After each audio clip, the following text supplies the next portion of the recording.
India is on a very fast pace of economic growth.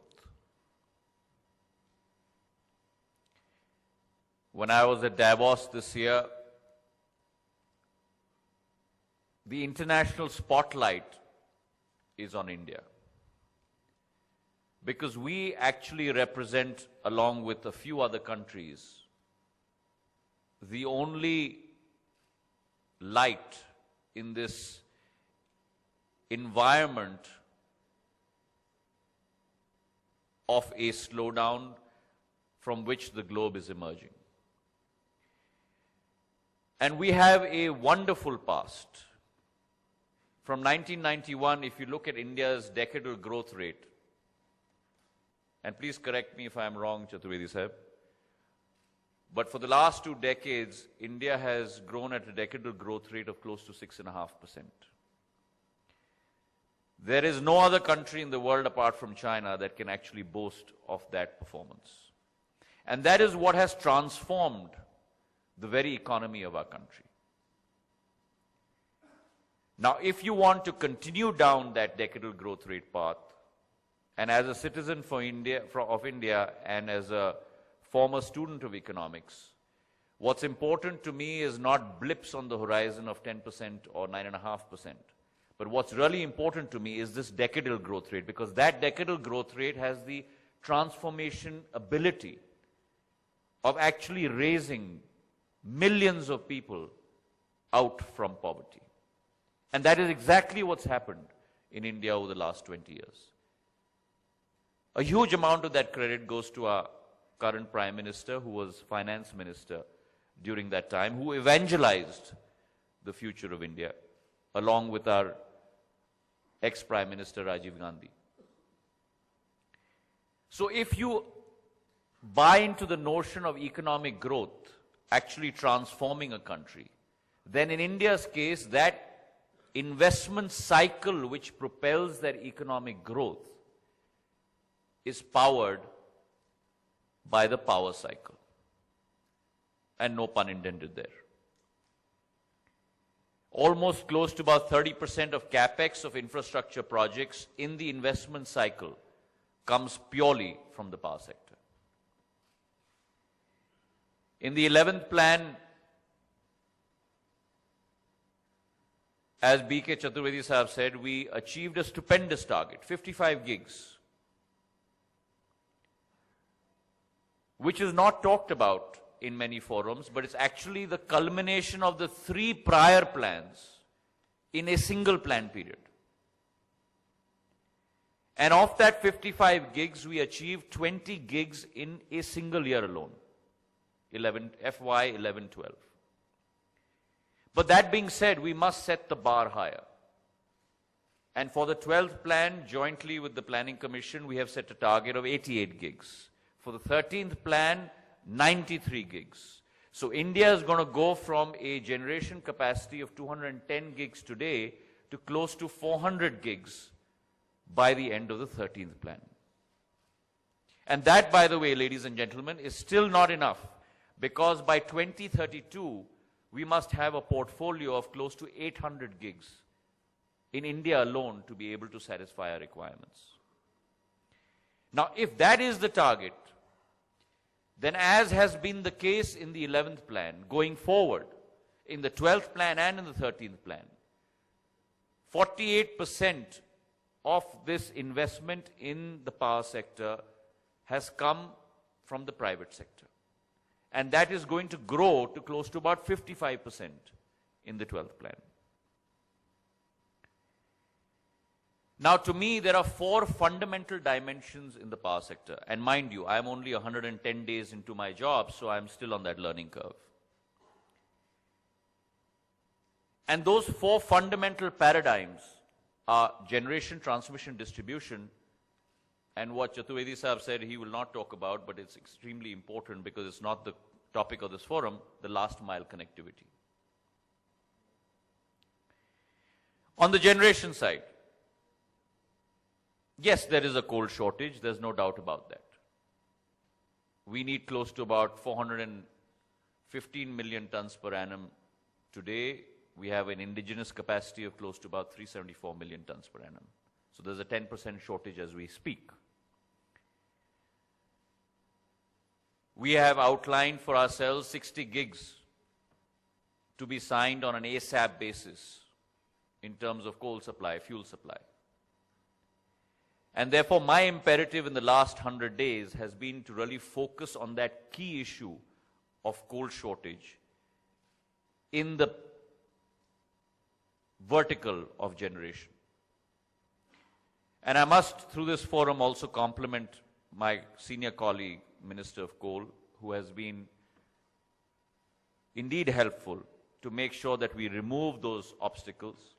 There were many issues that Anil and the Power Producers Association and many other forums brought up to me, the issue of divergence between private sector and public sector in terms of FSA norms. All of those obstacles have been today removed. There's been a great concern from the IPPs that there is no forum where third-party inspection can take place. We have been able to mandate, along with the Coal Ministry, that all FSAs will carry a clause, which is for the first time in the history of India, that by September 2013, there will be a process that will be put in place for third-party inspection of coal quality. And today, post that exercise, of the 60 gigs, we have signed FSAs worth 21 gigs. NTPC will be signing their FSAs hopefully in the next month or so. And it is my target to be able to achieve conclusion on these FSAs over the next 2 to 3 months.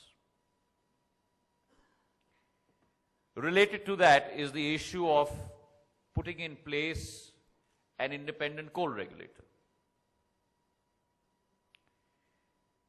Equity, fairness, transparency, and accountability should be the hallmark of any sector. And it is my concerted view that a regulator is even more necessary in a monopolistic environment. I've had many rounds of discussions with my senior colleague in the Coal Ministry, with the Finance Minister, and we are actually working, and with the Planning Commission, in fact, where we are working on a draft for an independent coal regulatory authority bill. It's important that that regulator, as other regulators, do have actionable powers so that they can enforce the 4 paradigms that I talked about of transparency, accountability, equity, and fair play. Yes, there is a coal shortage. In the short term, it's difficult to raise production to that level. So we have to look for alternatives. And Anil, in his presentation, talked about an alternative. As you all are aware, the Cabinet has taken this up for discussion. The Coal Ministry and the Power Ministry together moved this agenda in front of the Prime Minister. And in principle, a decision has been taken to implement the process of price pooling through import of coal. What that structure will be, what that mechanism will be, so as to be able to satisfy the maximum amount of IPPs, is what we are working on as we speak. And over the next fortnight, it is my fervent hope, we are working on those spreadsheets as we speak of various iterations, permutations, and combinations. And I will be in discussion with both the Coal Minister as well as the FM so that we can take this back to Cabinet and get it approved as soon as possible. We're also in the process, Anil talked about the fact that the finance sector, the financial sector is a very, very important pillar of the power sector. And yes, there have been some concerns that have been expressed. We are in the process of revising the SBD for Case 1 and Case 2. The Case 2 SBDs are pretty much ready to go. We're waiting for a date of the EGOM to be able to take this forward. And I do hope that in the near future, we'll be able to close on the issue of Case 2. Case 1 will take a little bit of time, and I think that's well warranted. It's important for all stakeholders also to be able to give their input to the Power Ministry, to the CEA, and to myself, so that what we come out with is a very well thought out document. That is insofar as the generation sector is concerned. The second pillar that I talked about was the transmission sector. India today has the third largest transmission network in the world. We have the ability to transfer 27 gigs of power from one end of the country to the other. 4 regions are synchronously connected. The interconnectivity with the southern region is on HVDC lines as we speak. By January 2014, we will have synchronously connected the southern grid also into the national grid. And for the first time, we will have a full countrywide pan-India network of a synchronously connected transmission system. In the 12th plan, we hope to increase this capacity from the current 27 gigs by only another 138%, another 38 gigs. And so by the end of the 12th plan, this transmission network will transform itself from 27 gigs to close to about 65 gigs of transmission capacity. That will be close to the largest transmission network in the world. But synchronicity and having one of the largest grids in the world is a matter of great pride. But it also comes along with it a large number of complexities. In an asynchronous grid, the ability to switch on and switch off inter-regional transfer for the protection of those particular regions is much easier than in a synchronous grid. And therefore, capacity building, human resource, monitoring, so that we do not have the kind of breakdowns that Anil talked about, becomes even more necessary and mandatory. There are multiple reasons why that breakdown occurred. I don't want to get into that because all of you have discussed that at great length in the past. But all I can say is that we need to ensure that much more discipline is exercised by all stakeholders to be able to maintain the least amount of volatility in our grid. Since that breakdown, we have narrowed the frequency band. We have taken steps across CERCs and SERCs. We have tried to raise the level of consciousness across the states, because it's very easy when you need to avoid load shedding to put more pressure on the grid and lower the frequency. That makes the grid less stable. And therefore, if you have continuous behavior such as that, then it forces an outage across a large region. Yes, we have taken a large number of safeguards, but that is important, Anil.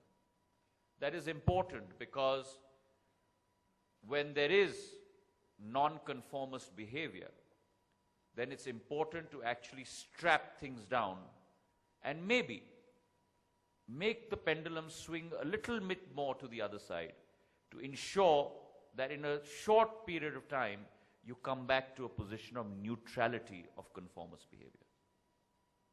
So all I can say to you today is, yes, we are taking many more safeguards, but those actions of taking many more safeguards are very well warranted. Because the one thing that we must avoid is a blackout of this nature. I have also urged the state governments, and I must through this platform also thank them, because a number of steps have been taken by them. Load shedding has increased, and the one principle we have to understand is that if you need to avoid such instances, then if load shedding is done at the local level, action need not be taken at the level of the SERCs or the CERC. I'm sorry, the RLDCs and the SLDCs. And that problem, instead of escalating it to the SLDC level and the RLDC level, can be taken care of at the local level. So yes, you will have load shedding in a particular district or a particular area as opposed to a blackout across a large swath of states. And I think that reality is fast dawning. We also intend to ensure that POSOCO gets much more active, many more teeth to be able to function as a transmission regulator body. On the side of distribution, many speakers before me have alluded to many issues that need to be tackled. Yes, the APTEL judgment of the amendment of the Section 121 of the Electricity Act has actually resulted, for the first time after a long time, a tariff increase across the board. Almost all states have sent in their revised tariff applications, which has been acted on. In some states, tariffs have risen by almost 37%. But the key issue that I'd like to add here is, for me, a revision in tariffs is not necessarily a triumph. That revision in tariffs only becomes a necessity. Why? Because we are not able to contain our AT&C losses. If you're able to lower your AT&C losses, guarantee that as the dollar or rupee of revenue from generation down from transmission, distribution to the last mile actually travels up that value chain, then the revision in tariffs will be much more sober. And therefore, state governments, Discoms, have two weapons in their hand. Either they lower AT&C losses, or if they're not able to do that, then there'll be a much higher exponential rise in tariff. And therefore, to me, the former is much more important, which will lead to a much lower rise in tariff for the ultimate consumer. I've also been urging state governments to contract for close to 85% of their long-term demand for power. There are very few competitive-based tariff contracts and tenders coming into the market. Everyone is working on a very short term. How much power do we need? We might as well buy it from the open market as opposed to entering into a long-term contract, because the Discoms, their financial health today is precarious. But keeping the long term in view, it's extremely important that at least 85% of base load must be contracted for. Many of you have talked about the FRP. I think it's important. We have focused on 6 to 7 states, which compose of close to 1,20,000 crores out of the 1,90,000 crores that Jyotiraditya Sahab talked about. But what's really important is not just another package. What's really important is ownership, responsibility, and a much more focused attitude going forward. And that will only happen is if those liabilities actually come onto our balance sheets. And therefore, we are pushing for a case where 50% is rescheduled and 50% is taken over by the state governments. As we talk about distribution, it's also important to talk about a smart grid We have 14 pilot projects that we are looking at, where we will be able to achieve through technology and information and IT much lower AT&C levels. We are looking at an exposure of close to 250 crores for those 14 pilot smart grid projects. And hopefully in the next month or so, we will get clearance and start working on execution of those pilots. Finally, the last mile. If indeed electricity for all is our ultimate goal, and it should be, especially for the underprivileged, especially for those that have been kept out of the ambit of progress and development. And therefore, programs like the Rajiv Gandhi Gramin Vidyutkaran Yojana, of which DDG is a very important component, 500 crores had been kept aside for it in this plan. We are hoping to raise that to 1,000 crore level in the next plan. RAP DRP for the cities, the National Electricity Fund, which will look at interest subsidy for distribution, reform distribution capex.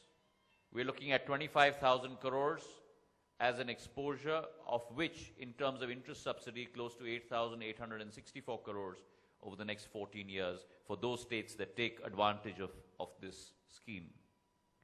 Demand side management is also extremely important, because to me power saved is power generated. If 25% is our average AT&C loss today, and if 210 gigs is your generation capacity, your PLF roughly 70%, so you're talking about 150 gigs of active power, of which 25% is AT&C losses, you're actually talking about another 40 gigs which is wasted. So if you're able to squeeze that gap, that actually is power generated for me. And therefore demand side management, maybe even forward thinking initiatives such as time of day metering, are extremely important to be able to promulgate in the near future. Finally, if we are to find our way through this process and take India forward, because power, I believe, is a very, very important part and the most important cog in that wheel, I do not think that the ministry has all the solutions. I think all of us must work together. And if I must walk the talk, then if I say that we must work together, then we must have an institutional framework that brings all of us on the same table. And for that, I have tried to evolve over the last 80 to 90 days, multiple institutional frameworks where I can get collective thinking, collective suggestions, and collective articulation on the path that we need to take forward.